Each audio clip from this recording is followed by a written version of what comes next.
Cantonment MLA G Sayanna, cantonment 2వ ward board సభ్యుడు సదాకేశవరెడ్డి గారితో కలిసి రసూల్పుర కట్టమైసమ్మ దగ్గర ఎమ్మెల్యే ఫండ్ 40 లక్షల వ్యయంతో నూతన కమ్యూనిటీ హాల్ కొరకు శంకుస్థాపన చేశారు.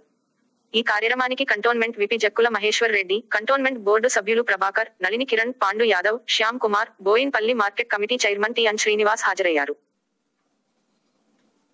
ఈ కార్యక్రమంలో ward 2 incharge Ashok Goud, TRS అధ్యక్షులు జబ్బర్, మహిళా అధ్యక్షురాలు సుజాత, టీఆర్ఎస్ సీనియర్ నాయకులు కెబిధన్ రాజ్, సంతోష్, పిట్లా నగేష్, దేవుళ్లపల్లి శ్రీనివాస్, రాములు, ఆంజనేయులు, శ్రీను, ప్రతాప్ రెడ్డి, శ్యామ్ రెడ్డి, కుమార్, నాగరాజ్, దోబ్బ శ్రీను, అగ్జుభాయ్, చంద్రకాంత్, టీఆర్ఎస్, విజయ్, జబ్బర్, బాలరాజ్, తోఫిక్, సాయి కిరణ్, త్రిమూర్తి, సురేష్, మహావీర్, శివ, శైలు, చోటి ఆప, రాణి, పద్మ, స్వరూప, లావణ్య, రవి, పాండు, రాజు, దశరథ్, మొహమ్మద్, సోను, జనార్దన్, ఇస్మాయిల్, అగ్గౌస్, రఫీక్, సైఫ్, ఇతర టీఆర్ఎస్ నాయకులు మరియు స్థానిక ప్రజలు పాల్గొన్నారు.